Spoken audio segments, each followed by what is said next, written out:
deniz deryalar işin, dağ davanlar bizi. Ana yurtum makanim, diyarımga barğum ba menin. Kimdi benim tükülgen, ata buvam kümülgen. Qad kütürüp tik turgan Tangri tağni körgün ba menin. Qozgalgın Uygur emek, Vatan qoldun hergiz ketmegey. Ay yulduz bayrağın gökyüzüde körgün ba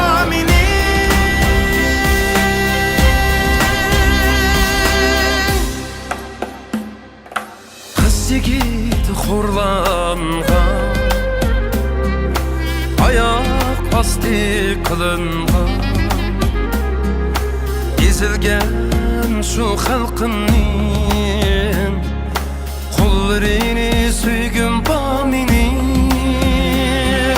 Feryadim asman felek tükülgechga qonsilda, ejderhanın ağzıdın vatanımni algın ba menin. Qozgalgın Uygur emek, Vatan qoldun hergiz ketmegey. Ay yulduz bayrağın gökyüzüde körgün ba menin.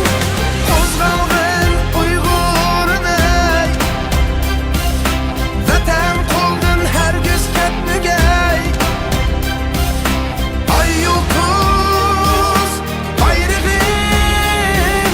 gökyüzüde körgün ba menin.